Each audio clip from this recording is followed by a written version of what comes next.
Hey friends, Allison here. I just wanted to give you some context for this episode, which is a Julie and Janine free episode, and there are three things I want to touch on. The first and the most important is this. This is a little unusual for us because it's an entirely in the books episode, hence the absence of Julie. So it's me and a very special guest star who is charming and smart and has read the books and has amazing hair. And we do nothing but talk about the books. So if you have not read the books, and I mean all of them, the novellas are fine, but if you haven't read all the way through Written in My Own Heart's Blood, do not listen to this episode. I repeat, do not listen to this episode because it will spoil all kinds of things for you. Now, if you're cool with spoilers, go ahead. There's weird stuff in here. They're crazy books, so some of it's gonna be pretty wild, including no, you know what, never mind, best left unsaid. Anyway, go ahead and listen on if you're up for spoilers or have read the books. That's the important thing. Thing two, there is a brief discussion of sexual violence in this episode. You can look for the exact timestamp in the notes for this episode, but it's around 41:30.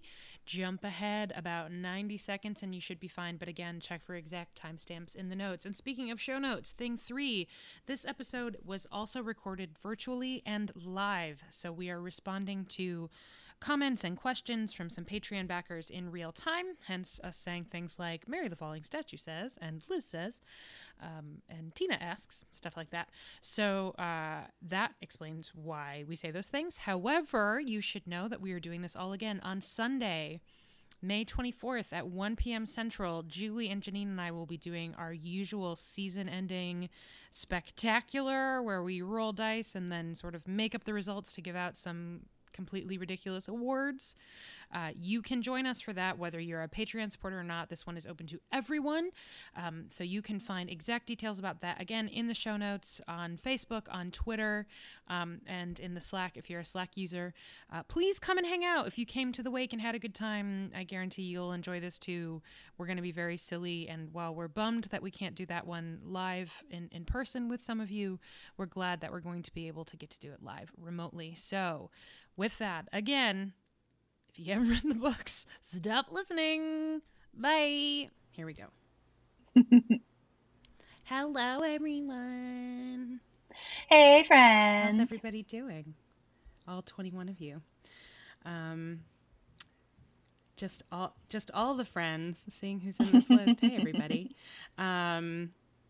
So we're going to do the traditional, well, you know what?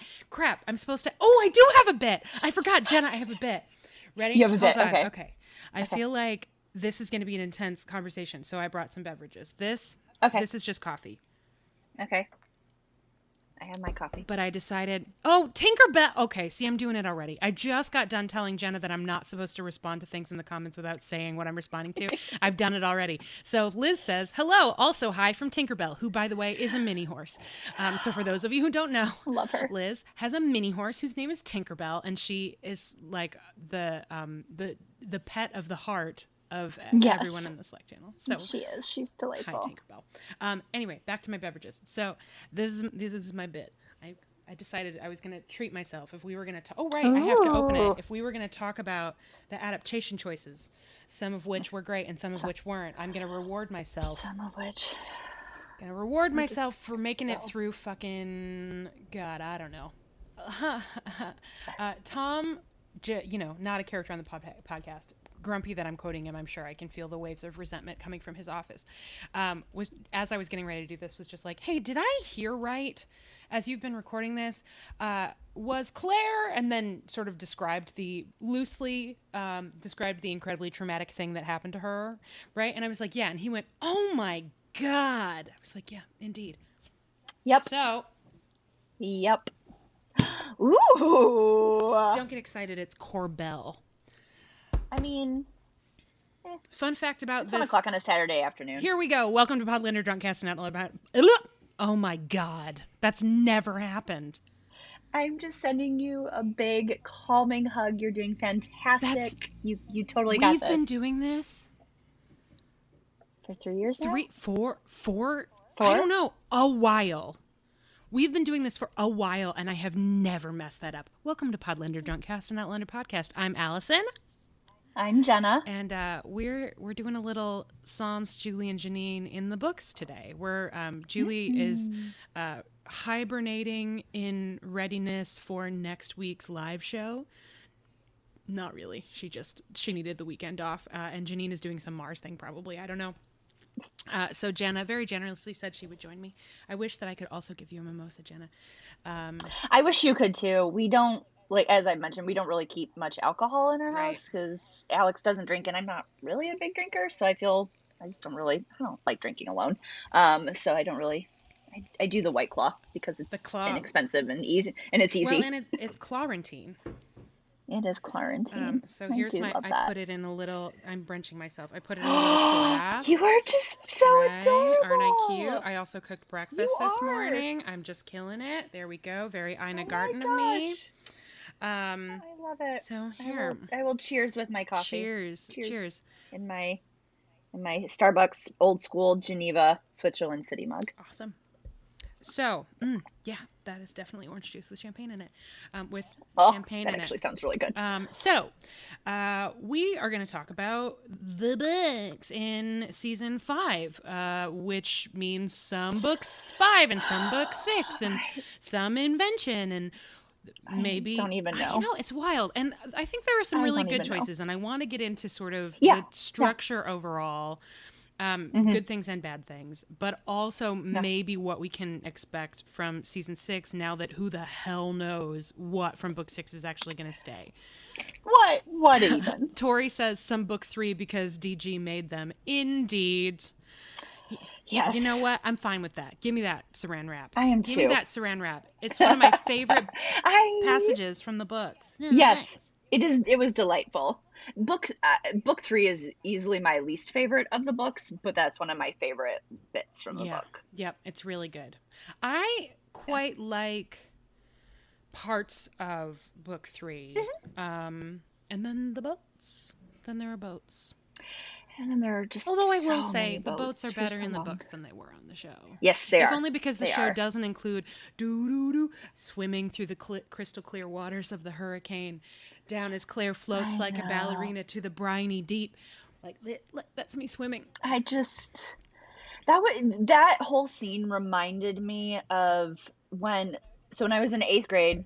We went to Florida, Orlando, and I was obsessed with dolphins. I still kind of am, but was obsessed with dolphins. And so we went to Discovery World, which has a swim with the dolphins experience and like all this like snorkeling and it's part of SeaWorld, so many problems and issues there, but I was 14 and didn't know.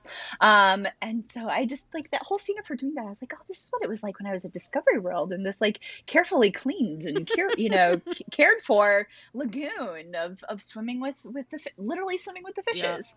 Yeah. It just that scene. I can't. I feel like I would never admit this to anyone but you, the 25 people in the chat, and also all the people listening at home. But I have to admit that sometimes I feel like at that moment, a little tiny piece of my heart broke.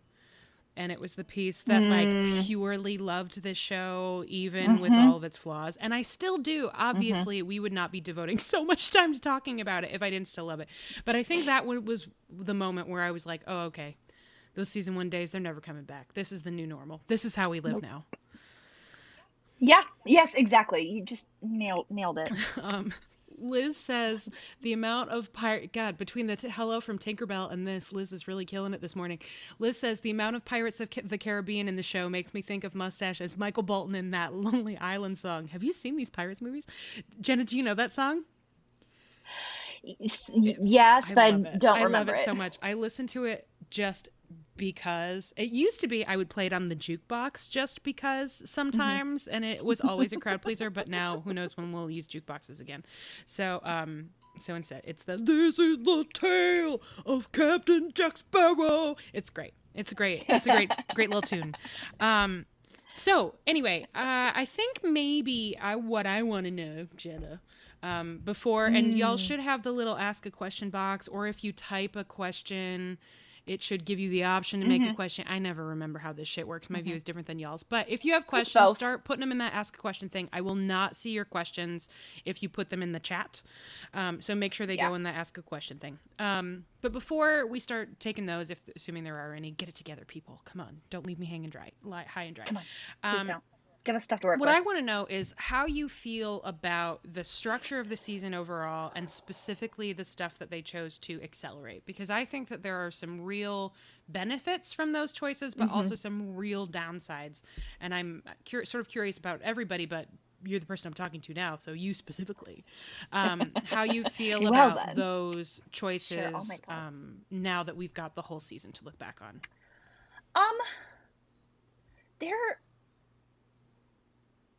I do feel like this season finally got back a lot of what I've been missing in the show. And you've talked about that extensively on the pod and named what it was that I've been feeling about that. I really, really struggled with the Bonnet storyline in the books. And so having that be done, like, I am totally fine with that. I did not like him. There is enough existential dread in the books from everything else going on, and being able to remove him from the equation, like, I am totally okay with that. And so I'm very happy he's gone. Completely agree. They could have given more time to that story, though. It didn't have to be rushed just to complete it. Like, it felt more of like, ooh, this is really important. We have to do it. So let's just get it done with. Instead of let's have some hot piss and just let it settle and set. And I absolutely, who was it? Somebody said about Larissa says, fuck me and returns. And I love that he returned early. I think that was a really great change. I was actually reading, found this lovely little website called the Recaptains, who do recaps of books. And so I was like reading their recaps of book 5 and 6 just to try and keep things organized. And it was really some of the changes they made in regards to when Ian returns and who's with them when he returns and all that stuff. I did like that. Yeah, I was okay with that. I think that's maybe my favorite adaptation choice of the season. And there are some good ones. I mean, they made some really good choices. Yeah, I think they did. But the numerous benefits of having fuck me and it's I will forever thank, I think that was Jen Lander. Came up with that one. Yeah. I will forever thank you, Jen. I have a hard time. I'm never gonna stop saying Wean because he's always Wean, but fuck me Ian is good too. He's both. The benefits of having Ian there for a number of stories. I don't know whether they made that decision and then realized all that could come from it, or which led to that decision. But specifically, the two things where I think it's invaluable are. And maybe it's just because they knew they needed him there for the season finale, like they needed him there for the attack, maybe. Who knows? But having him there for when Roger goes on his I've got to figure shit out quest. Yes. Brilliant. And then having him there for the snake bite and Jamie's anxiety about potentially losing his leg, really inspired. I mean, John Bell is just such a brilliant actor. Like, he's so good. And I feel like he was the chemistry that was missing, right? Like or the chemical reaction. Like, if you're thinking in terms of the chemical reaction, he was like the part of the equation that was missing to make it happen. Yeah. Like, all the pieces were there. And when he showed back up, it was like, boom, we've got this result. Which I think, I just love him. I think that also often happened. Catalyst. Thank you, Heather. Yeah. Lots of science folks. So, funny story. I was a biology major for 2 years because I was going to be a physical therapist, but I'm really bad at science. So I will say I have this memory of my friend Meg and I sitting in intro, like our chemistry 101 lecture, and we were talking about chemical reactions. They can go to the left or to the right. And every time our professor would say the reaction goes to the left, we would go, to the left, everything you own in a box on the left. So that is what I remember. Anyway, Patty. That's great. Also, underrated Beyonce jam. It's been overshadowed. Such a great. It's been Great overshadowed by the many great things that came after, but Irreplaceable is a bop. Irreplaceable.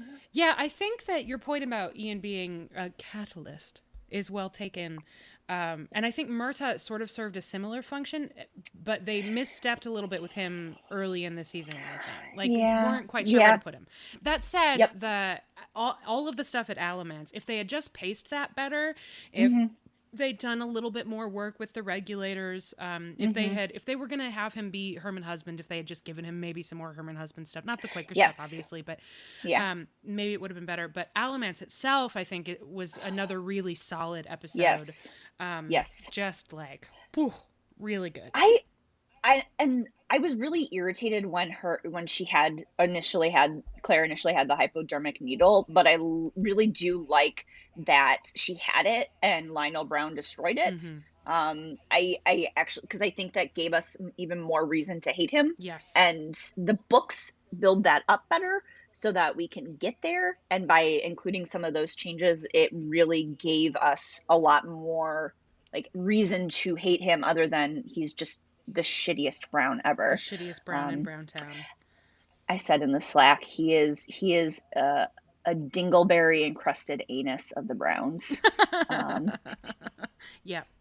Yeah, so. He's the worst. I mean, and credit to that actor because holy crap. Yes, absolutely. He's very good at being very bad. Yeah, I agree. I think that being able to bring that full circle and then having him die by syringe was a really nice touch. And I also think that it made the Brianna makes a syringe out of a snake bite story that much more active, right? Like, yes, it did. Because Claire would know, like, oh, well, I had this thing and I don't anymore. And that is more frustrating than if I was in the future and I had this thing, right? Because she could also wish that she had a surgical suite. But this is much more tangible and much more tactile. Yeah, I think that was a really solid thing. I will say, I think too, I just want more smart Brie. I just want more smart Brie. And I'm exhausted by how they aren't giving us enough of her. She, in the books, I fucking love Brie and I love her and Roger's relationship. It feels so real and authentic. And it does this great job of them being, a 1970s couple who's now living in, the late 1700s. They do such an excellent job of that, and I love those nuances, and so I want more of that. And I felt like the season towards the end we were finally starting to get more of that, and then they decided that they just need to go back in time, but they were thinking of home, so they ended up right where they started. On the road less traveled, right? Was that the road less traveled? I don't remember. I don't know. Oh my god. Yeah. Liz, I agree. I want better Roger and a damn scar. Yeah. Tori. I think Roger. There's some matches. They really hit the jackpot with Richard Rankin. He's so good. Can you imagine how up shit creek they'd be with that character if they didn't have that actor in that role? Yeah. Tori says, oh my god, they just shit on the Mandy storyline with that. And here's a thing I have a question about. Do you think that we are bypassing Roger and Bree and Jem and Mandy go back to the 70s/80s? Are we skipping that entirely? Are they just going to stay on the ridge? Or do you think we're going to get another, we have to go to the Stones? I don't know, because the book ended, or the show ended where the book ended, and that they are committing to staying there, although they don't have a choice because that's where the Stones brought them. But I don't know, because what I remember from reading the books was that Bree was way, way, way, way more cautious about contraceptive. Like, she was always talking to her mom about that and making sure that they weren't getting pregnant again until she was ready to get pregnant again. And because that's also something that comes into the Marsley storyline, because, Fergus just won't leave her alone. I mean, I think she also really enjoys it, so it's Yeah, very much. maybe Marsley just won't leave Fergus alone. I know. Would you Okay, leave you're Fergus right. alone? I would not leave Fergus Not, alone. not Caesar, damn boy. Damn boy. God, I love that. And Marsley just won't take the contraceptive actions that Claire is telling her to take. And so I don't know. The pieces haven't been laid out yet to know if that's what they're gonna do. I found your argument for why they would or would not do it very compelling. And so I could see the story really going either way. Yeah, so can I. This is the choice that I'm the most pissed about. Why? I can't even, because the timeline is so, and I recognize that, you know, they show the moon rising and they do this and they do that. And we can, like, we can see that it takes them time to get there and time to get back. But it's so muddy, and the timeline in this season overall is so muddy that I don't they needed them out of play for some reason, presumably. But why? Don't understand why they didn't. Bree could just be in the cabin, and Roger could have run to the still with the rest of the men. Exactly. Like I just it's a choice I cannot fathom, because the book. I mean, in the back, their decision to stay and Roger's their sort of silent. I really love that scene in the book where they sort of look at each other. And the married person understanding passes between them, and Roger says, "We'll stay with you." And that, I think, is really great, and it's totally justified. And if what they wanted was Roger's arc to be, "We don't belong here," to, "Oh my God, yes we do," they also don't need a trip to the Stones to do that. Right. So it really felt like a contrived cliffhanger for no reason. Now, if they had shown up in 2016, that's a different story. Like, bring it. Oh my God, come on. Yeah. Like, let's do this. Let's do this. I'd be 100% game for that. Like, we're going to bring you to the future, but instead of the 200-year practice, we're going to do like 250 years. Like, I would be down for that. 100. Colonial Williamsburg. I'm sorry. Heather says Colonial Williamsburg. Yeah, would be very funny. I've never been. What was I gonna say? Oh, so when I was doing these recaps, I have a question that this may not be relevant or not. Did the bears, the ghost bear, happen in the 5th book or the 6th book? Because I was doing these recaps and the ghost bear thing keeps coming up. I think it's Larissa says the 5th and Maria's saying the 6th. Because in the recap, there was something about. I don't think it's in 6. I just listened to all of 6 again. Although, again, sometimes I put it on when I'm going to sleep, so occasionally I wake up and a whole chapter's gone, and who knows. Yeah, I think it was the 5th book. I mean, their track record with bears is not great. Yeah. So maybe they just wanted to. What was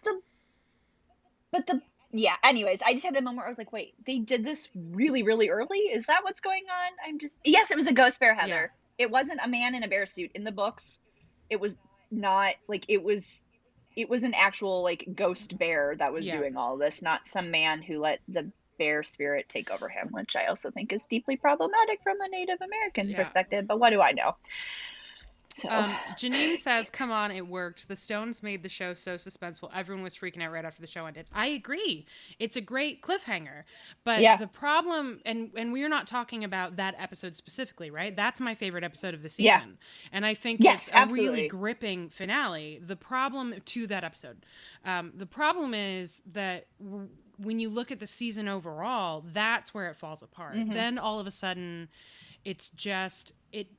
The resonance that we're supposed to take from it is that Roger and Bree were thinking of home, and it brought them back to exactly where they were, which is a lovely idea. But we already knew that, right? Yes, the season put in no effort into making it seem like they really should go back. Yep. Right?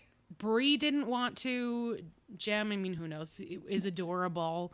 And Roger, even when he was saying he wanted to, it was sort of obvious that he didn't. So, of course, that's what happened. Whether or not that's actually how it works, I mean, who knows how it works? They're mystical stones. And they didn't set it up, right? Like, when Claire is preparing, like, throughout the entirety of the storyline with Galus talking, when they realize the stuff with Galus in the present day when she's realizing how to go back, and Claire is getting ready to go back through the stones, and they're doing all this research. There's all of these theories that they kind of come up on what's going to do. And folks were making the point that they didn't go back on a special day, right? It wasn't an equinox or any of the important seasonal days or celebrations where that liminal space is especially thin. But they didn't talk about how you need to be right. You need to focus. What is the anchor that's pulling you back? There was nothing about that. They didn't do any of that preparation with Jemmy. Like, Jemmy, just think of mom and dad, right? Like, just focus on mommy and daddy, because if he focuses on them, then they can, like, there was none of that. And that's what irritated me. Like, if you're gonna do it, just do it fucking well. Like, I will buy into it if you do it well. I will go with you. I will take that story. But it was just like, let's have this suspenseful moment and let's waste all this time, even though it was beautiful. Like, the goodbyes are beautiful. The stuff with Lizzie and Bree just was heartbreaking. But then it just felt so wasted. Like, it just felt so wasted. And it gets back into some of the problems that, like, I think about the things that really bothered me about, like, Game of Thrones. There's no explanation of the magic of the world. Like, what the fuck is happening here? And I want that. I want to know the mechanics of the world, even if there's a lot of things still left up in the air of we don't know what's actually happening, but this is how it keeps, like, we don't know how it works, but this is what keeps happening. Yeah. Well, it's about setting your own rules and then following them or knowing when you break them. And it's a really important thing in world building and storytelling in general. You can break your own rules. Yeah, you just have to know that that's what you're doing, and it has to be clear that that's what's happening. And exactly. They've just, I mean, Diana is also, I wouldn't say she's inconsistent with the time travel, but it is wild, right? It's all over the place. When Roger starts, I'll be really sad if we miss Roger's morality for time travelers. Like, I'm writing a book about time travel for my babies. Like, I'll be bummed if we miss that. But him being like, blood, jewels, feast days, walking in a weird pattern. Like, what do we know? Who knows? And roaring underground, Loch Ness monster, like all that stuff. I think if the show were more consistent about that, even if we just spent a little time with having to come up with enough jewels, if they didn't just happen to magically have the right number of jewels. Tori also suggests we could just barbecue our husbands like Gayless. Yeah, that's true. That's good. Speaking of Tori, I don't know. Let's do questions. I don't know if Tori asked a question. We'll find out. Here we go. She did ask a question. Great. Yep. Tori's question. Here we go. Do you think we'll get a lot of book 7 next year? I feel like no rules exist after we get so much book 6 this season. What do you think, Jenna? I do think that they're going to be pulling from book 7 more. I'm very curious. What we get with next season, I think, is also going to depend on if there's any discussion about extending the contracts. And yeah, that's what I think. Yeah. I think we'll almost certainly get some of book 7. It's just a matter of what. I mean, I think we'll be getting probably some Ian book 7 stuff. If they bother to introduce both the bugs and the gold, maybe we'll get like and they introduced Donner, right? So we could get the burning of the house leading into the discovery of the gold with the bugs, and then all of that stuff. I'm curious how they'll do the burning of the house, because the way that happens is the ether, and John brings the ether. Yeah. And so I'm just make sure the ether is sent. But isn't John still in the colonies? Like, does he go back to England in the books? He like permanently does go back, but not permanently. Okay. Yeah, I think that they can find a way to finagle the ether, right? Yeah. I think that they can make that very happen. true. I like Lord John. Yeah. I just really I'm going to be I love really him. sad if that's a wrap on Lord John. I mean, they're going to cut, first of all, they're going to cut one of the most bonkers sections of the entire books, of the whole That's series. why I stopped reading the 7th book, because I got the end of Really? it spoiled, and I was just like, what the absolute fuck? And I don't know if people want that, like, I don't know where people are on this, and I don't want to spoil it for anyone, but I have a lot of people who've been saying book 8 is fantastic, so, and like, there are a lot of good parts in the 7th. I'm like, I hate Willie, and I'm not sure how I feel about the Lord John Grey and Jamie and Claire story. And thank you, Tina, for everybody validating me. Thank you. I love this. I suspect that we are gonna zip right on into the American Revolution next season. That's my guess. Janine said that too. Did she? Yeah. She did. They're like, when can we get George Washington back? That's I promise you. Yep. They're like, let's do that. Yeah. Who plays him in Hamilton? Christopher Jackson. Yeah. If only the show didn't. It's just like, we don't. Well, I want to come back to that, because I also want to talk about the things where it's just going to break your heart if they get cut from books 6 or 7. And I've got a very specific Hamilton related thing that I definitely need to see. Anyway, yes, I think we will get some book 7 next season. There is no way for them to, there's no reason for them to fast forward through so much of book 6. And of course they didn't skip all of book 6. I think that we'll probably still get Roger's Calling. Yeah. I hope so. I really liked that part of the story. I mean, it also resonated with me on a very personal level, in that sense of being called to ministry. And so I actually really love her description of it. It felt very authentic, of like, I want to do this. I don't want to do this. I want to do this. I don't want to do this. Everybody thinks it's weird. Everybody thinks it's great. I don't want Malva. I hate the Malva storyline. I hate how that all ends. I just remember being so heartbroken by what happens to her. I know people are thinking she's going to appear, but I love Lauren Lyle, and so I want her to stay, like Marsley, to stay so prominent. And so if Malva comes into the story, I feel like we're going to lose Marsley. Well, this goes to we've got another question, which is really, Larissa sort of collected for us some plot lines in limbo, and one of them is the Christies. I wonder, first of all, some of that will depend on what we do with Marsley and Fergus, right? Like, if they end up moving to town to run Lorient, then that'll be its own thing, right? Whatever they do with Henri Christian will be its own thing. So that'll sort of depend. I am kind of two minds about the Christie storyline. I think that Tom Christie is a fascinating character, like a deeply troubling character, like a very, very interesting character that I feel like depending on who writes it, could really be well handled if they strip out some of the stuff that is unnecessary and gross and focus on the like conflicted, complex thing that he has going on. I think that could be super interesting. The Malva storyline is so upsetting, which makes me think they're going to keep it. Of course they are, because we got to... Yeah, that's why it's just... Matthew, men ruin everything. Yeah. Matthew B. Roberts ruins everything. Yeah, so I don't know. I'm not sure how I feel about the Christie storyline, and I certainly don't... I have no idea whether or not it's going to be nearly as prominent. Yeah.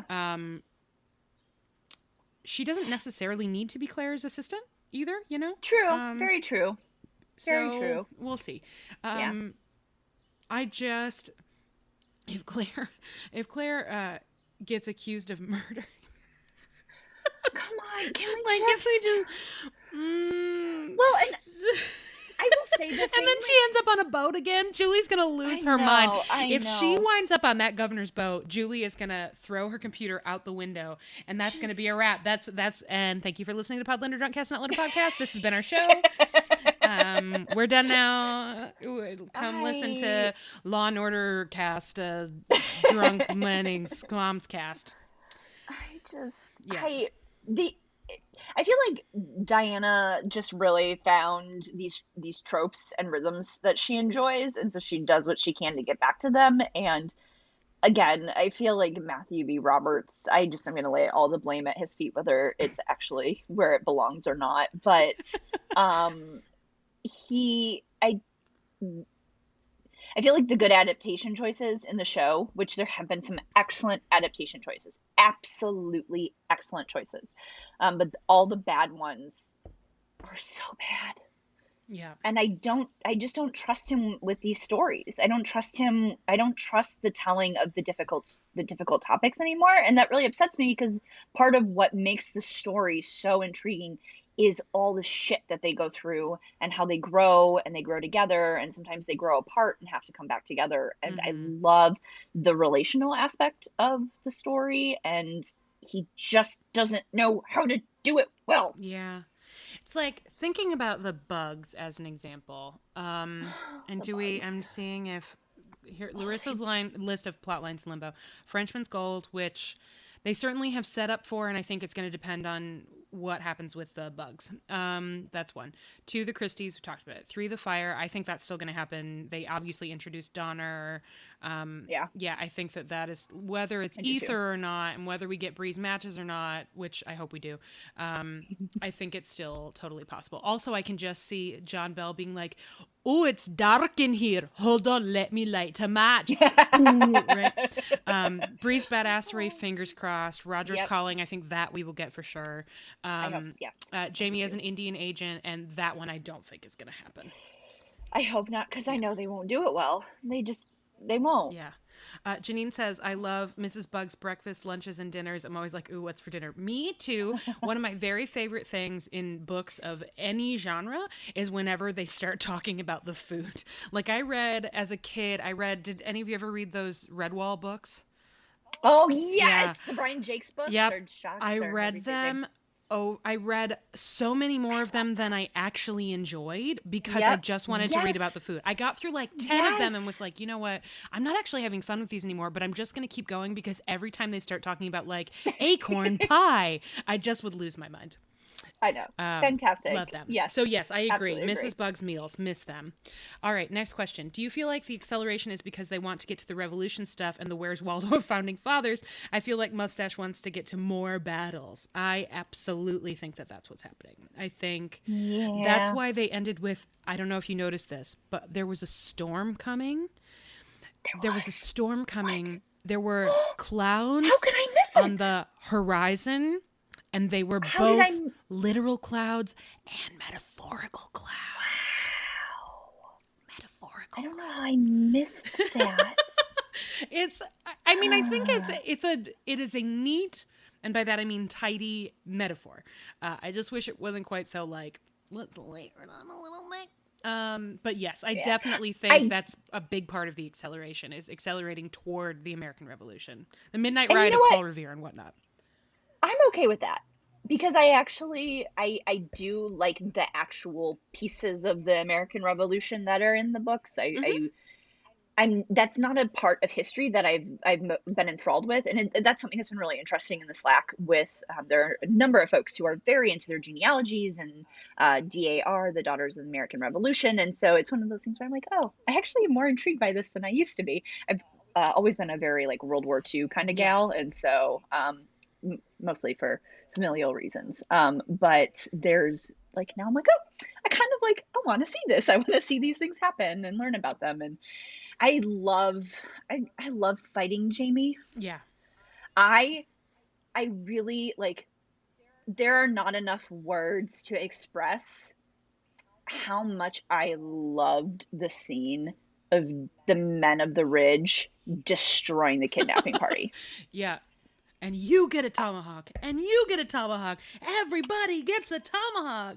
Tama, it's that thing where I was just like, this is a really traumatic situation for Claire, and I'm not really a violent person, but I was very turned on Yeah, by that kill them scene. all, please. Kill them all.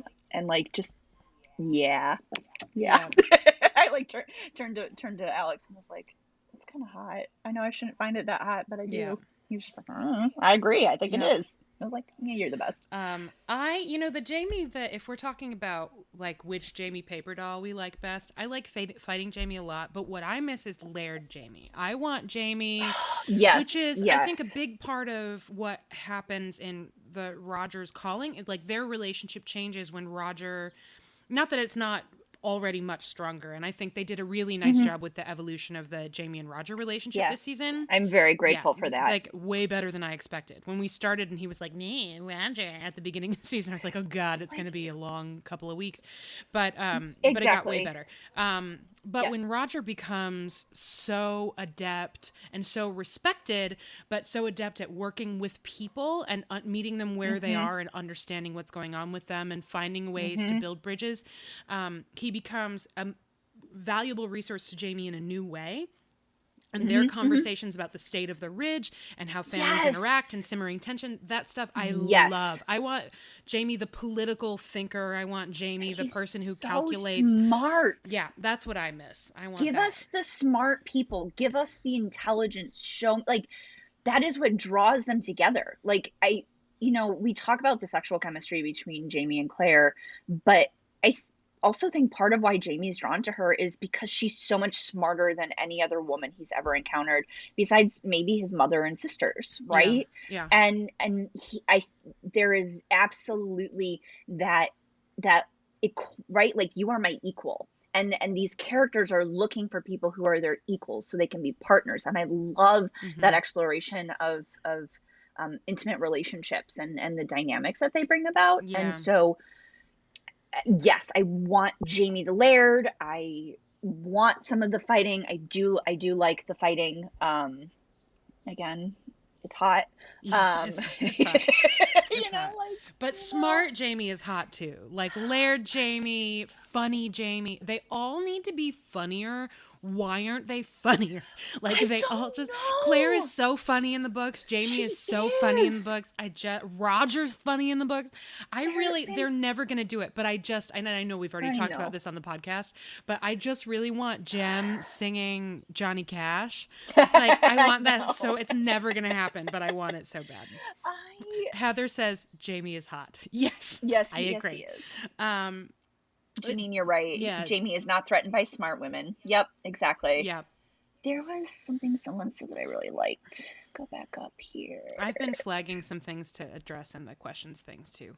As for the, Mar- ooh, go ahead. I was gonna say, Mary the Falling Statue said, "I don't think there's any more rape in the books now. Are we done with rape now?" We are, aren't we? Mm, Like, well, okay. Malva. So Well, yeah. Malva claiming Jamie Malva. So for folks who I know this is a bit spoilery if you haven't read ahead, but Malva claims that Jamie has raped her and she's pregnant with this child, well, which is Malva claims that Jamie was her lover and that she's pregnant with his child.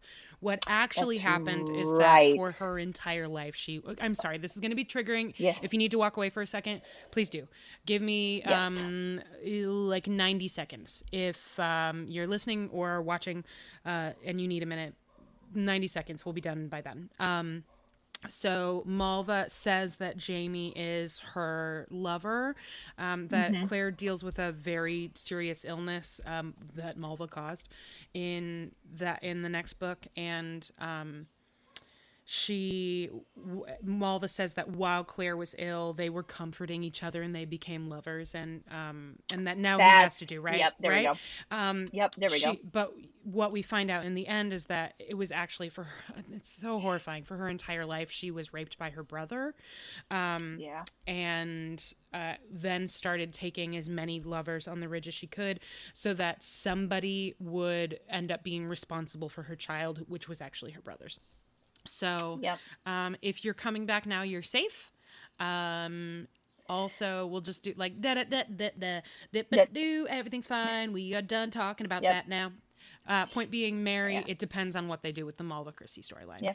As for the Where's Waldo Founding Fathers, before I finish Liz's question in the little dealie, I want to talk about that more when we talk about the things that we are hoping do not get cut. What were you going to say, Jenna?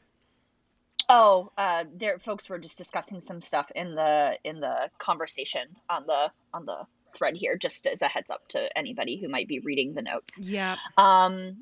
But I so dearly love the evolution of the relationship with Bree and Ian. And the scene where Ian is basically like, come with me. We're going on a camping trip. Mm-hmm. Or not really a camping trip. I don't think they Larissa are gone overnight. But and Maria say both. Yes, everybody in all caps. Mammoth. Yeah.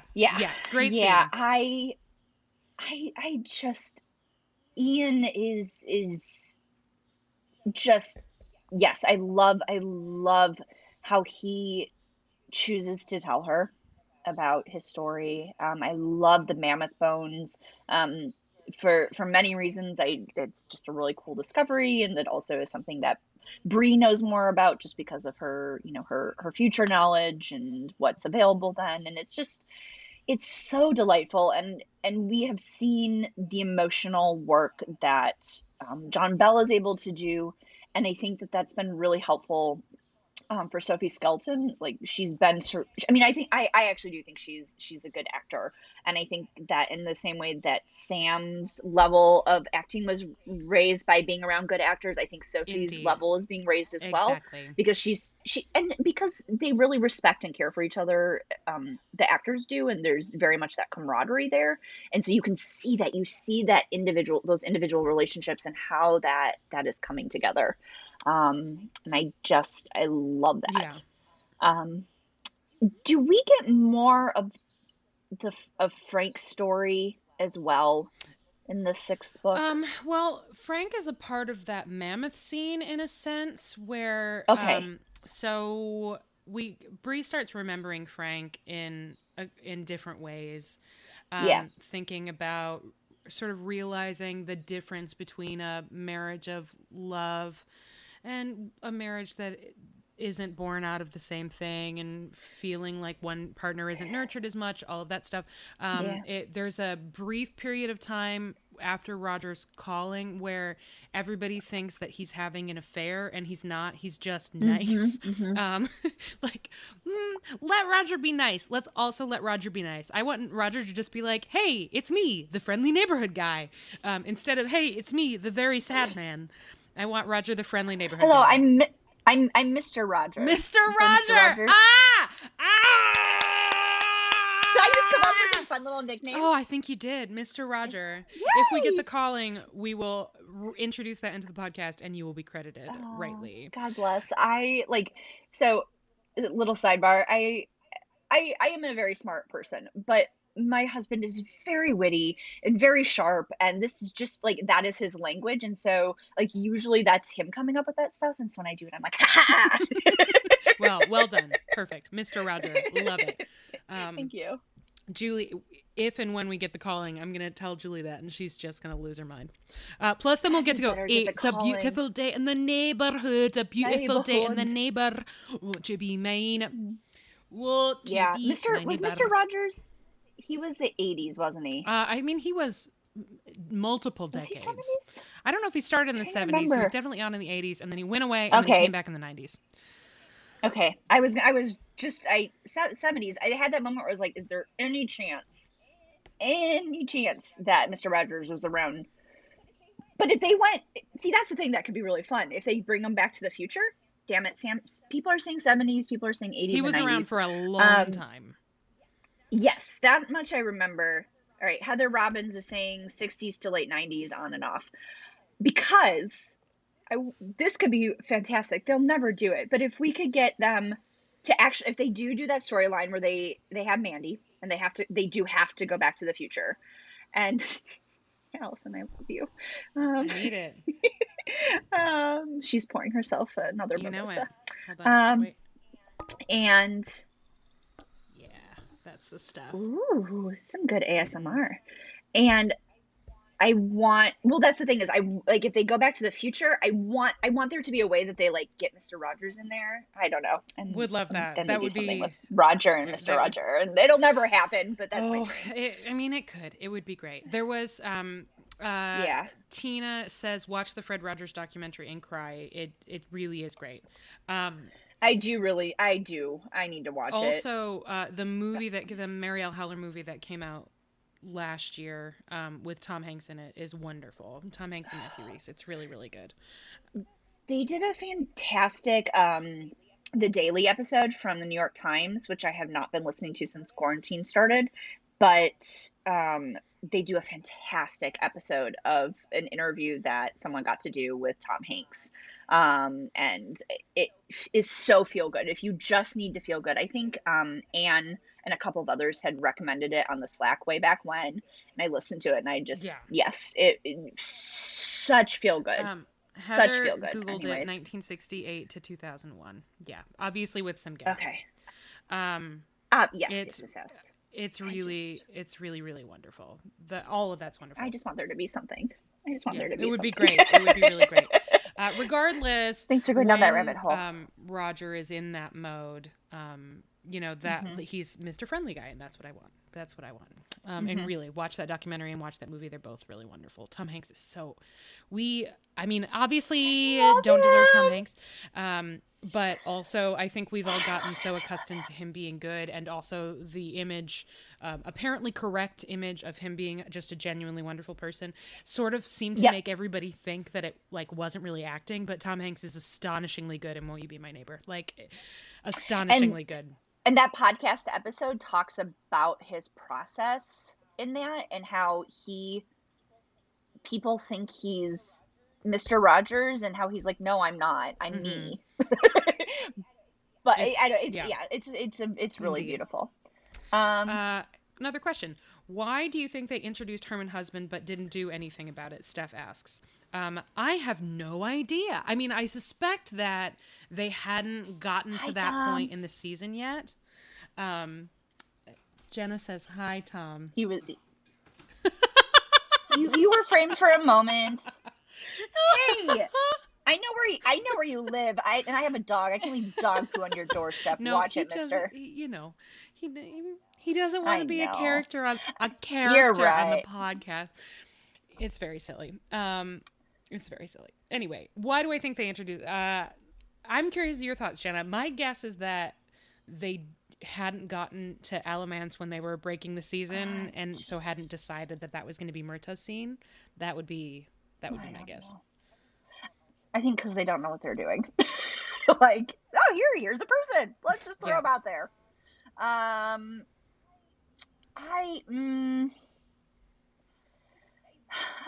really don't think they know what they're doing with some of the stories. I think they just don't. Or maybe they wanted somebody with a fun name, or they just needed a character, so they put somebody there. I don't know. It could also be like hey, book readers are going to want Herman Husband, so here's Herman Husband, check that box, and now we don't need him anymore. Yep. Yeah. Larissa says Tom is like the Mr. Wilson of the podcast. I'm going to tell him that, and he's not going to get that reference. It's going to be great. They wanted to make him an Easter egg. Indeed, Monica. Yeah, I think it could be possible that they just were like, there you go, there's Herman Husband, and we're done. Who knows? And I'm okay with that. I had some mixed feelings about his storyline in the books, and just that, I got kind of tired of him sometimes. But again, I haven't read, I should have said this from the get-go. I have not read fifth or sixth book in 2.5 years. And I don't remember them super well, except for the recaps that I've read. I think that perspective is useful, right? Books live on in the way that we remember them. So, for example, that's why I just couldn't stop talking about the foot thing, which is like a fleeting section of the book, but I remember it so vividly. I remember it really, really vividly. So that is why I was like, we need to get the foot thing in, which we do. I'm really sad about the foot thing, but also it doesn't matter. Yes. It's an inconsequential section of the book. I feel like we're probably not done with big gatherings happening at River Run, so maybe they'll bring Maybe maybe we'll get it no. right, and maybe there'll be an Maybe episode where Diana's next who knows? episode. I know exactly. If we get a Diana episode at River Run, I have a feeling she'd be like, "We're going to do this, so you can just shut the fuck up, you asshole, who has ruined my Tori beautiful says how story." I feel about the creek bath scene in book 4. Indeed. Maria Oh, says yes. DG shoving in all the hot pests. Indeed, she really is getting it all in there. I hope, and we'll. No, I'm going to save that for when we're talking about the stuff we hope they don't cut. All right, Mary, the falling statue, every time it makes me laugh, asks, what are they going to do without John Gray? Hopefully John can make at least a 2-episode appearance next season. I think this means, though, that William will be a big part of the next season. Here's where I go on record as sitting in Jenna's corner and that I don't love Willie. And some of that is just that his sections in book 7 are so long. And it's just, they do this comedy of errors thing with him where it's just like, he gets lost in the fog and then he gets robbed and they take his officer's gorget and then he gets captured by 2 old ladies and it just, and that kind of stuff happens to him all the time. Monica, and he's such a privileged fuckboy. Absolutely. Absolutely. I actually have gotten in like the hard copy of the book, I probably got about this much into the book, and there was so much Willie, and then I couldn't remember characters, and that's how I got the spoil of what happens at the end of the book, and I was like, this happens, I'm sick of Willie, and I'm done. Like, I'm just done. Also, they need him, if they're going to introduce him, he needs to actually look like Jamie. Like, this whole, he looks just like your dad. No, he does not fucking Although look like I Jamie would like, at all. if it happens, at least we would get the scene of Bree being like, hi, it's me, a person you don't know, talking to you. Isn't this fun? And not all that serious. Don't mind me. I'm just a total stranger who's being very friendly. I love that stuff. Alex says, I enjoy his storyline in book 8. He seems to grow up a lot. I agree. He definitely improves. He grows on you, but the stuff in book 7 can be pretty tedious. It's like a whole season of Willie falls in the privy. Only it's just metaphorical privy.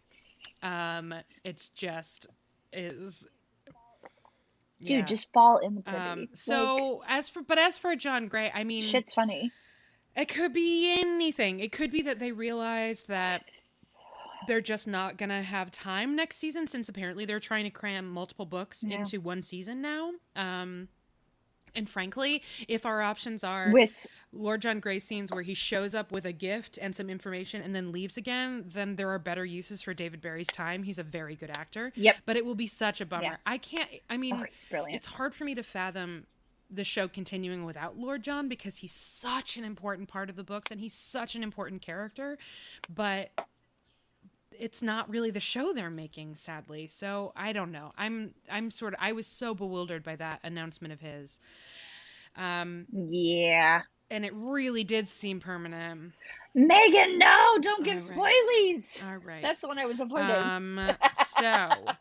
Another question from Mary the Falling Statue. Do you think we're going to get Jamie and Claire going back to Scotland? It's okay, Megan. Probably not.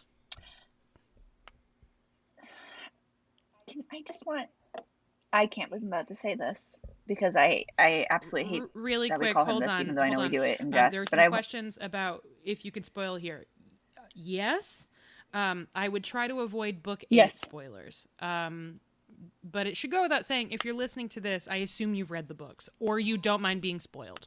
Yeah. So, yeah. True. That's fair. That's totally fair. No, I was teasing you, Megan. Spoilers, it's totally fine. You're totally fine. Yeah. I'm sorry. You don't know me very well. There are some things that we'll definitely miss if they don't go back to Scotland. Mostly, Ian, Daddy. That's what I was saying. I don't. So I know we do it like delightfully and funny, and I just can't. But I still. I squirm every time we do that. And the fact that it was included in his cameo still made me really uncomfortable. And I was very upset with that. But I was just, Alex likes to joke that my kink is not knowing other people's kinks, so Um, I am a deeply, deeply, deeply private person, and so that's just like. And I also have a very good relationship with my father, and sometimes still call him daddy. And so it's that moment where I'm like, oh, I can't do that anymore. I feel so dirty. Oh. Yeah. That's Jenna's corner for today. Jenna's corner, the corner of Jenna. Corner. No, I'm not Janine. I have to do a different one. I don't know. I'll think about it. I'll think about my theme song. Yeah, I don't. If they're actually, my theme song is "Perfectly Sweet" Great. From Sarah Bareilles. It's a good song. I love her. Anyways, I love her. But them going back to Scotland, I mean, obviously there are a lot of things that are going to get cut if that doesn't happen, and those things will all bum me out. But again, they don't really seem to care about a lot of that stuff. Like, they haven't even mentioned Jenny this season, have they? Like, I know they haven't. Ian didn't ask, "Do you think I'll ever see my mom again?" Right? They don't. The tension between Jamie and Jenny over the shit that happens with Ian, like all the shit that happens, like I love it because it is so. It is such, again, it's all about the relationships. I love the relationships in the books. And so we don't get that. And I wish that they were laying the groundwork for Jamie's like extensive correspondence. Like, he's always fucking writing letters and getting letters and adding things. And if they were doing that, I could see how maybe Jamie and Claire wouldn't go back to Scotland, but maybe Jamie had said something in a letter suggesting that one of them come to America and bring his printing press. I don't know. Like, I could see how that could happen.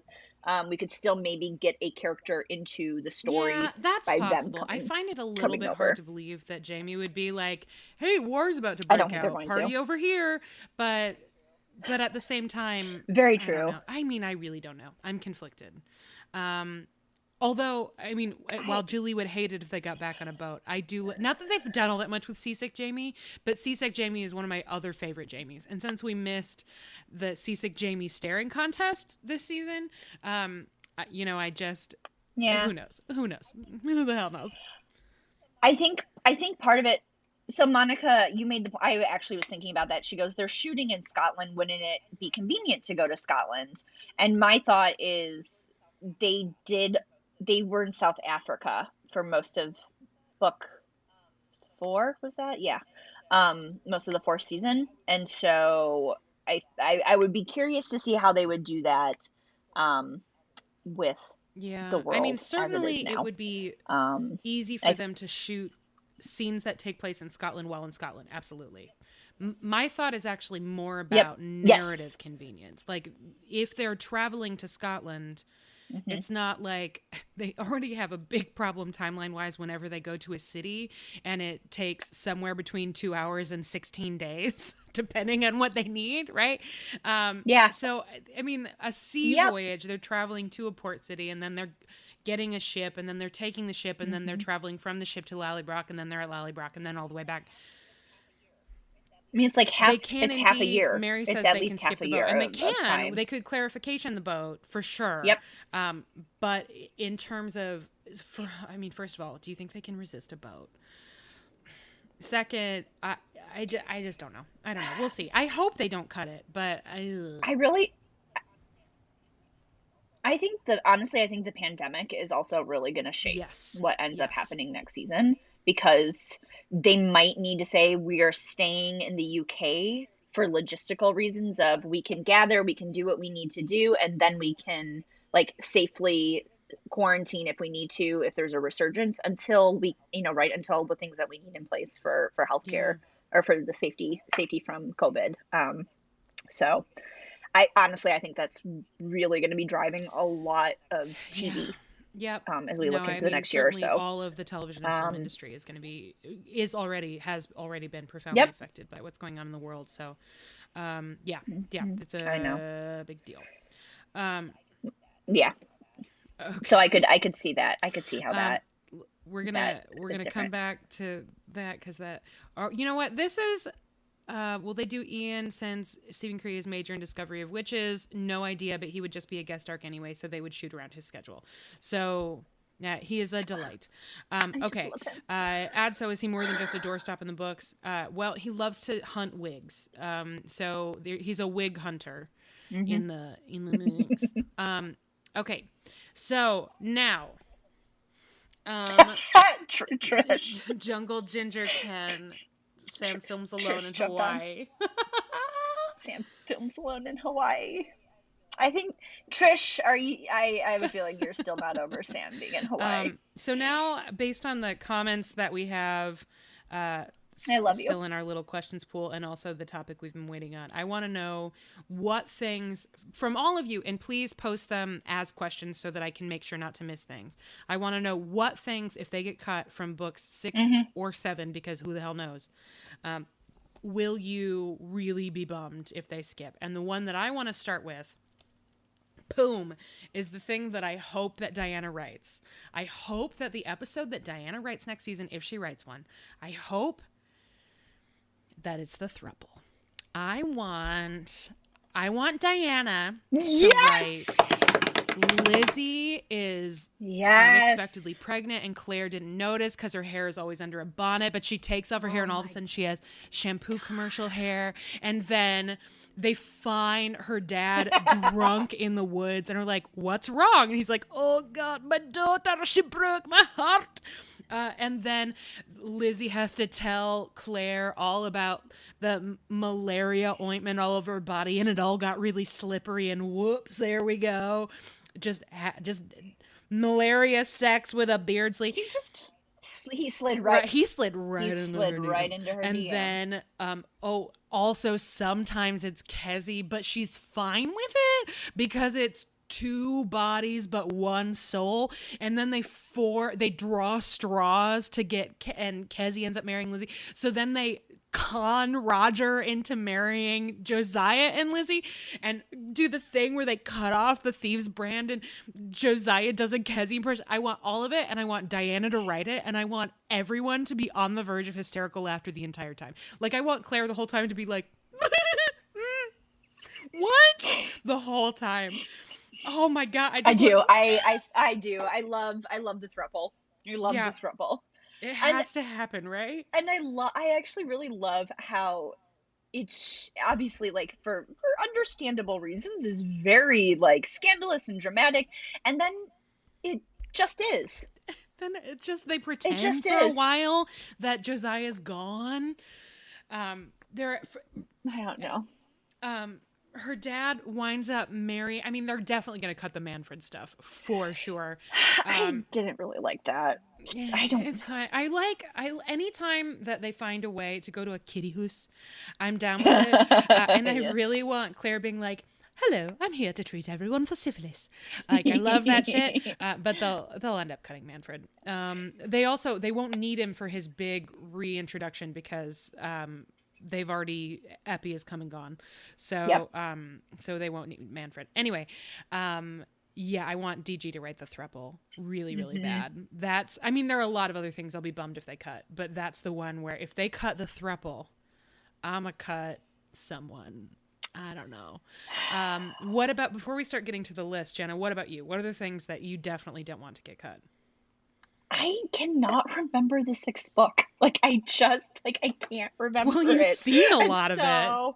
I know, right? Well, then we'll go to the list, and some things will come back to you. We'll see. So Mary has a really good one, which is, how about the funeral where the old lady comes back to life? I need a whole episode on that. I love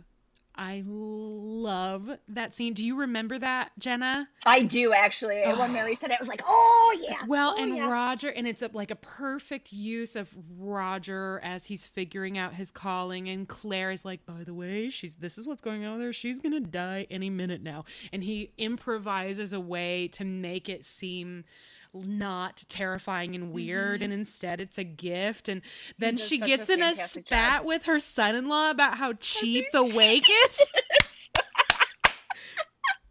Yeah. It's the best. Oh yeah, Larissa says, and Jemmy's like, Grandma. Yeah, because Jemmy's like, the lady's alive. Maria says, "Woe to the house of Crombie." Yep.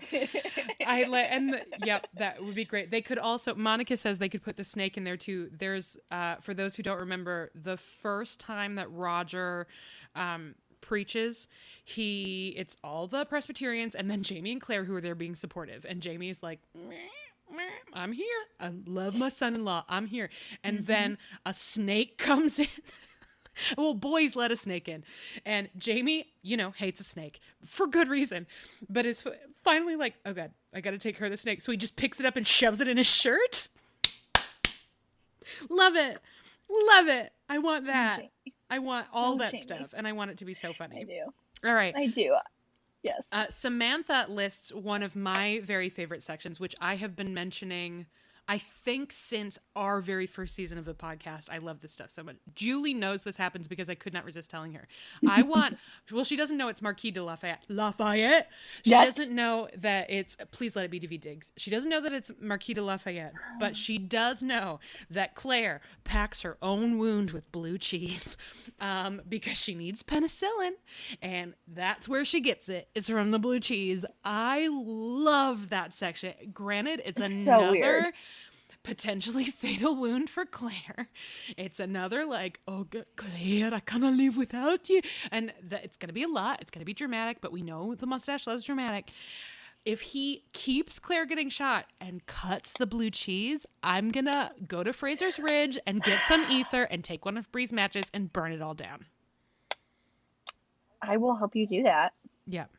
Jamie writing his resignation on the guy's back. Yep. Awesome. I'd rather she get shot than poisoned by Malva. Indeed. Maybe they'll combine them. Maybe. Oh, that could be interesting. Yeah. Maybe instead of being poisoned, that'll be her life-threatening illness. Yeah. Maybe. Yeah, Smell that jokes endlessly funny during a dramatic scene. Janine, I'm sorry. That was Janine said that. Smell that jokes. I'm confused by your comment. If you want to blue cheese, yes. Yep. Love that. Steph says, love when they cut Claire's hair when she has the fever. That would be hard. That would be hard for them to do. But yes, I really love that Diana allows Claire to grieve what seems like vanity, but is not, right? Like it's a huge part of her identity, and it's something she loves and all that stuff. Yeah. Well, that's one of my most memorable parts from Little Women, like growing up. The books and the movie is when Jo sells her hair. Beauty. Yep. And I know. Yeah. And then she's like, she's sad about her father and her mom needing to go take care of him, but like she's crying because of her hair. And folks who've had to undergo cancer treatments, especially if it's breast cancer, I know for a lot of folks who identify as women, it's having the mastectomy is what it is, but losing your hair to chemo is the thing that like people grieve. Well, that's really beautifully addressed in the second season of Fleabag. Have you watched Fleabag, Jenna? Oh my God! Yes. Yeah, when she just the second one. I couldn't stand the first one. Hair is everything, Tony. Everything. Yep. Yeah, it's really great. Yep. Anyway, I'm here for hot priest. Samantha, I am with you. I love the blue cheese. Tori says the ether, Roger's becoming a minister and being useful to the people of the Ridge. Mm-hmm. I don't know about the ether, but I would be very surprised if they cut Roger's calling. I think they're going to do the ether because I feel like the surgery stuff comes up often enough with Claire of like, I can't do this without sedation. Mm-hmm. And she, as we've seen, she's a terrible time traveler and doesn't know how to keep, like... That's true. Plus, we could get Claire being like, Lizzie, come here, darling. Just breathe this mask. I know. Human experimentation. Oh dear. Yeah. Oh, Claire. Bree the engineer, yes. Larissa Monica says, where is the white sow? Indeed. I'm so grumpy. I'm so grumpy about the white sow. I mean, They ate her already is what happened. I don't know. I mean, well, granted, they didn't plant any wheat, and they were so busy building a mansion that they didn't, can things, make jam, or dry sides of beef. So, of course, they've definitely eaten the white sow. I can't even. All the animals are not involved, Mary. You're right. Monica says, let Bree engineer the ether thing. That's a good idea. Yeah, I actually could see. Yeah. I could see that happening. Janine says Claire's surgeon during the war. She will feel she needs the ether. Yeah, that's a good point. Mm-hmm. Yep. Clarence too. Tori says, indeed, I miss Clarence. I love Clarence. He was so fun. Yep. Claire said she must smell like the white sow during the smelling sex scene. Yeah. Thanks, DG, for acknowledging the white sow. Maybe who knows? There seem to be no rules. So who knows? We could get all of it. We could. I don't know. Alex says Rachel and Ian. There's no way we're not getting Rachel and Ian. Right? If we don't. There's no way. Right? We have to. They love a love interest. They love a love interest. And they love a triangle. If we get Willie, we will definitely get Rachel. Very true. That's a very, very good point. Very, very good time. Yeah. Tori says, I think we won't get Rachel till season 7. I think that is likely. Yeah. But they can do some more with Ian's storyline next year in terms of hopefully we'll get the mammoth and some other things, and then we can introduce Rachel in 7. Yeah.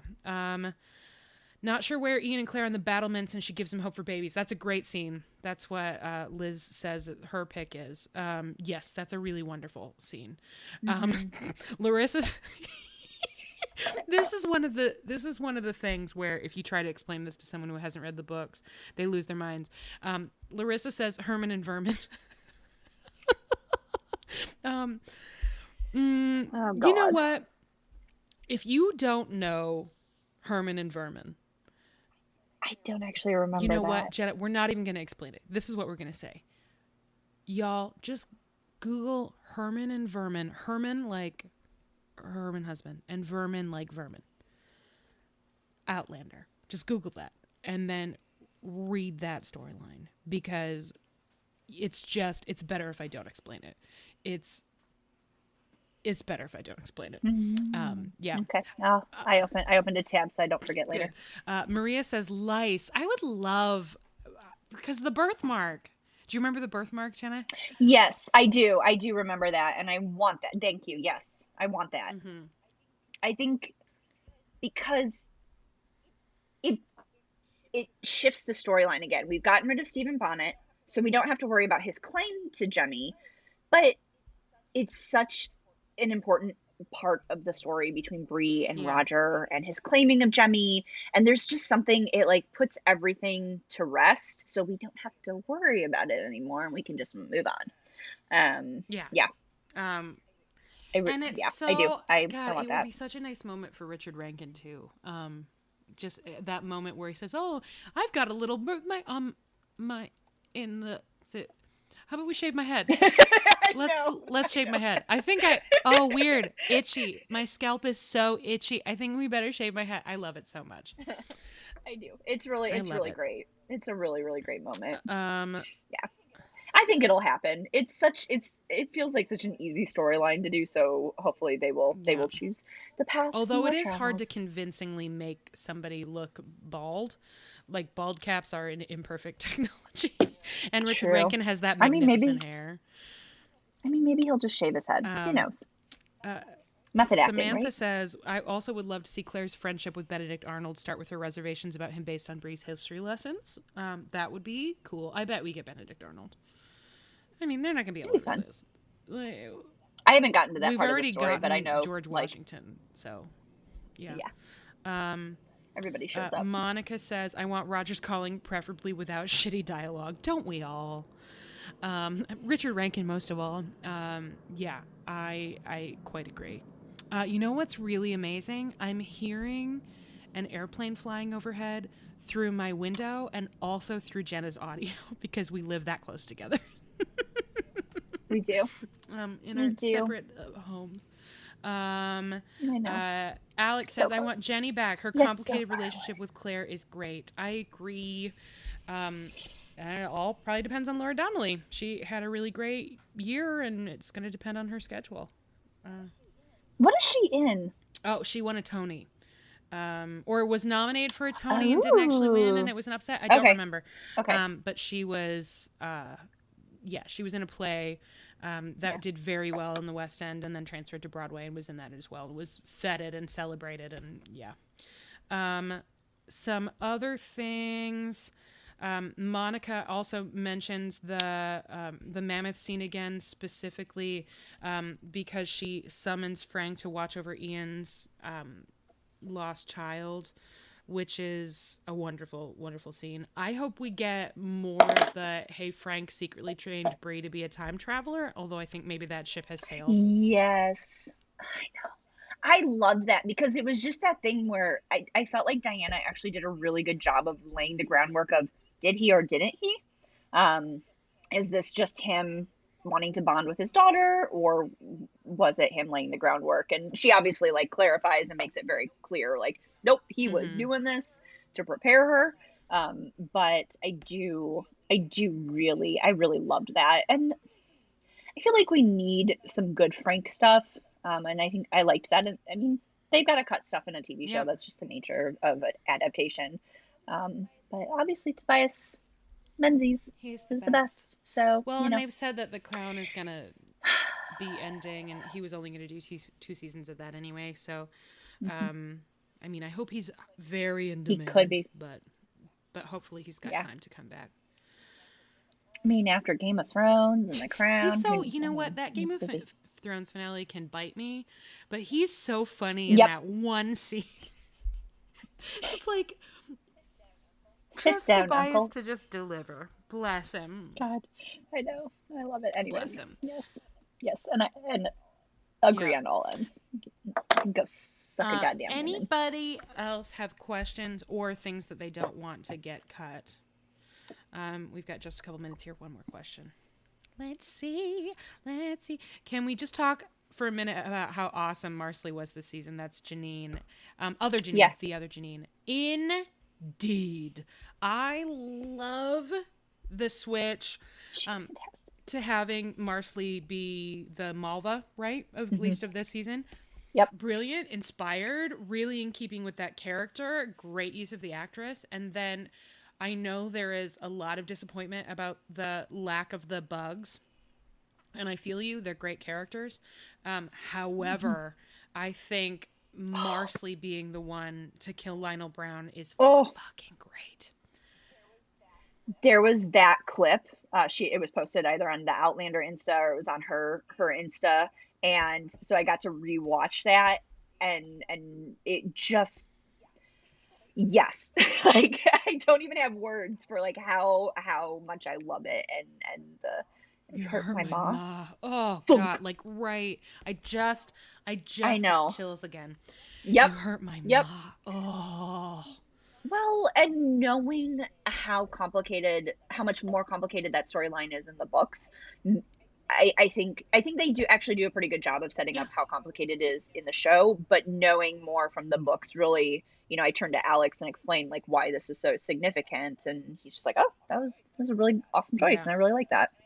So, and I love the scene of like Bree hugging her mom when they come back to the ridge, and like Marsley's there and Claire's like, get over here, and calls her my girls, and I'm just like, oh, I'm gonna cry all the tears. And she's also really funny, and the show's obviously I don't know if I've mentioned this, but I feel like the show needs to take advantage of the actors being funny more often.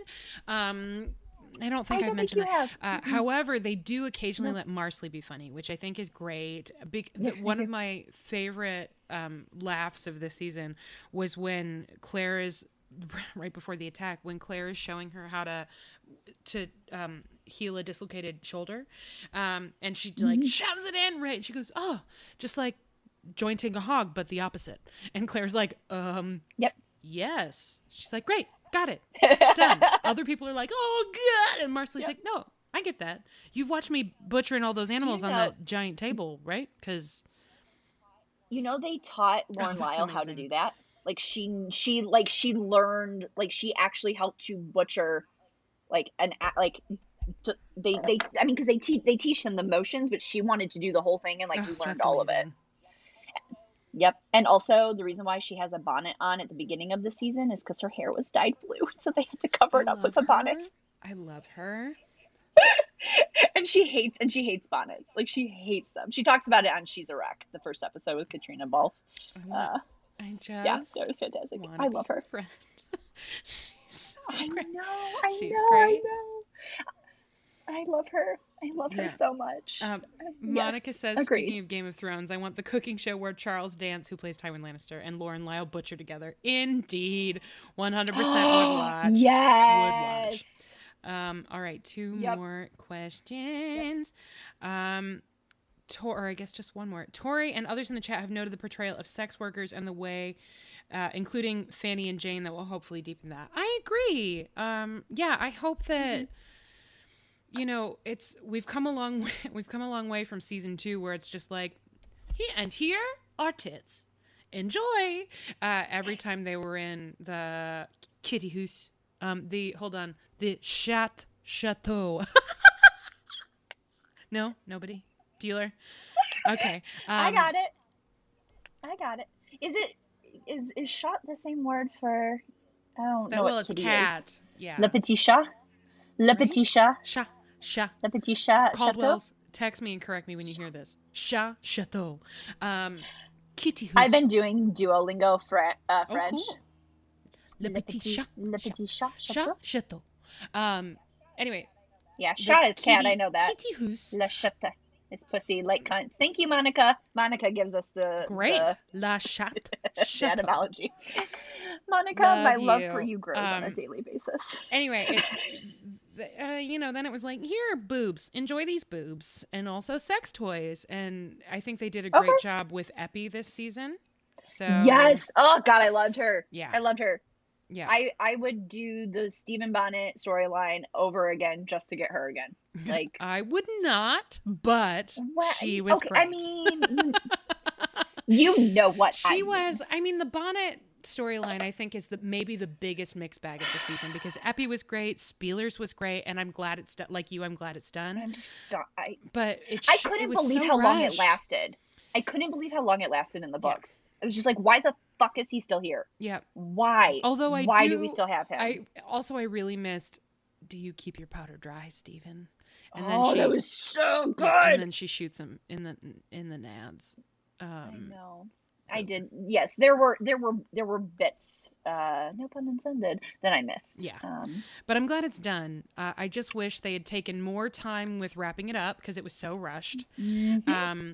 While I don't want to dwell on that story, Ed Spielers deserved better. He is really good. He did. He's phenomenal. Also, Larissa mentions the damn ear. Yes. Ian taking Forbes's ear as a talisman. Right. Also, the fake kidnapping of Forbes's mom, where they all think, where they make Forbes think that Jamie has kidnapped his mother, when really Jamie just took his mother on a picnic and flirted with her for 90 minutes. He would, and the thing is, I'm like, you obviously don't know James Alexander Malcolm Mackenzie Fraser, because he would never do that to an old woman. He wouldn't do that to any woman. Yeah, he wouldn't do that to anyone who was undeserving of it. He would never ever do that. Useful. It's useful for them to think that he's as shitty as they are, and he's just like, "Madam, let's go on a picnic." And then she's like, "Of course."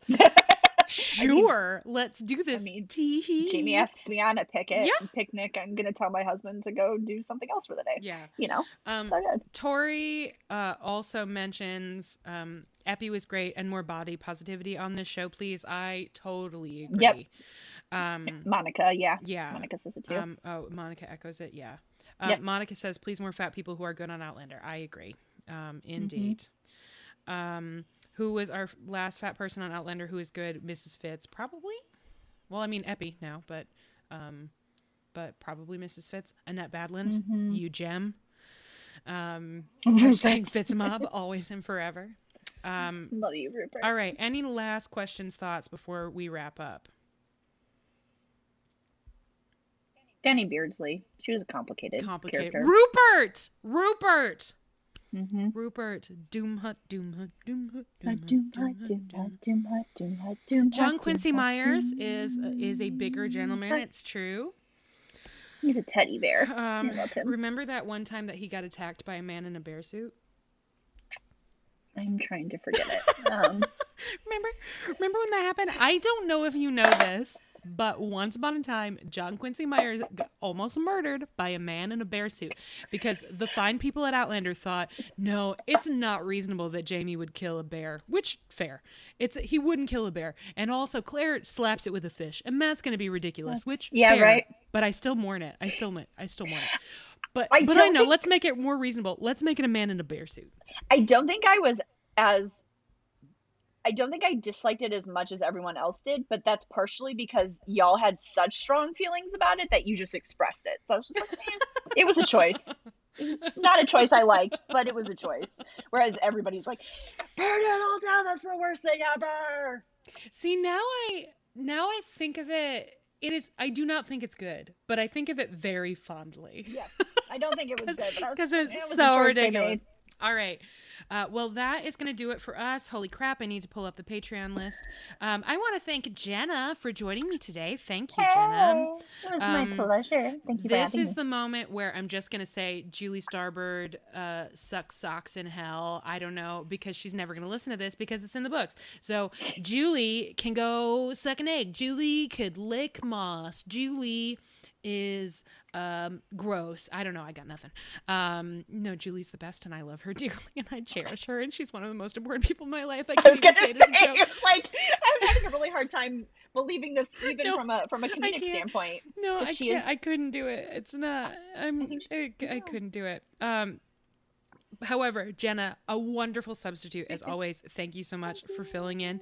My pleasure. Are you on? Is there anything you want to plug? Are you on Twitter or anything? Anything you want to say? I'm on Instagram. I mostly post pictures of my really super cute dog and occasionally my cat. I don't get as many cute pictures of her though, because she doesn't let me take them. Dozer, Jenna's dog is named Dozer, and he's adorable. I'm adorable. It's at PULKS 15. Pulse 15. If you, I tend to not. I've been getting some spam requests lately. Oh, thank you, Larissa. I've been getting some spam on there. So if you do want to follow me, can you send me something on Slack or send me a message on Instagram so I know that it's you and I won't delete the request. I have a private thing. Larissa reminded me I do a thing on Monday nights called A Place of Peace that is actually inspired from something in the 5th book where Jamie comes upon what he calls a place of peace.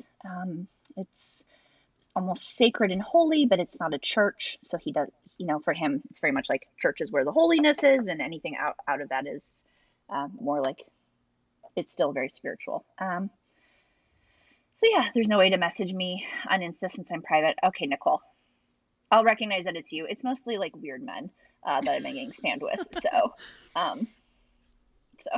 yeah. But you're welcome to join us. We have a thing on the Slack. That's where I'm sharing it. I'm not sharing it widely. So if you're not on Patreon and you want to do this, I highly suggest that you join Patreon at the level that gets you onto the Slack. And then you get onto the Slack, and then you can get the link to our Zoom call, and then you can join us or see the recording. For the Slack, you can find the Patreon at patreon.com/PodlanderDrunkcast. The level Jenna's talking about is the $3 level that gets you access to the Slack. There are other levels that get you other bonuses, including the wonderful Janine's Corner, which is just Janine saying whatever the fuck he feels like for a while, and some other bonus episodes. So that awaits you there. Before we get to the rest of our Patreon spiel, though, you can find us on Twitter at PodlanderCast. You can find us on Facebook at facebook.com/PodlanderCast. And if you join our Patreon at a higher level, you are a person whose name we say out loud. So we want to thank all of our patrons who make it possible for us to do the show. It is pricey.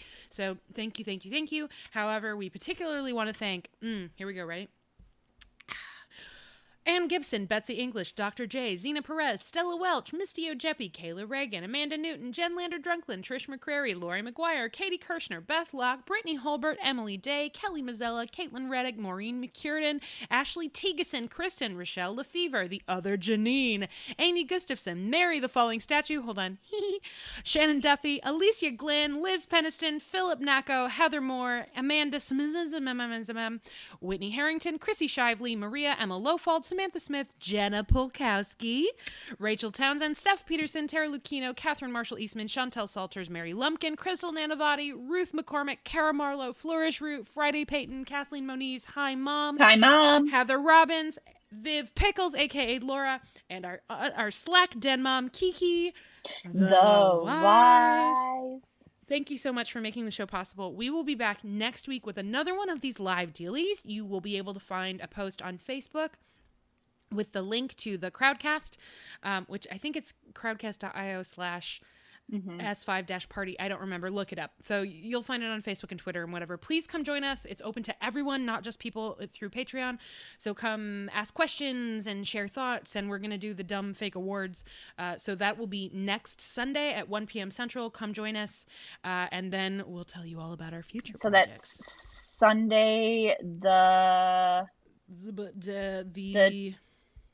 24th? Yes, that seems right. Sunday May 24th. Okay, great. Yes, Sunday the 24th, 1 p.m., Crowdcast. Find the link on Facebook or Twitter. Come find us. It's going to be really fun. I'm sure Jenna will be there, but certainly Julie and Janine and I will. I mean, I expect I will be there because I don't go anywhere. We will miss very much doing that show live in person with some of you, but I'm glad that we're going to be able to do it online. If you came to the Wake and enjoyed it, come to this too. I cannot promise the same level of amazing shenanigans, but it'll be fun if nothing else. All right. Have a great day, everybody. Bye. Bye.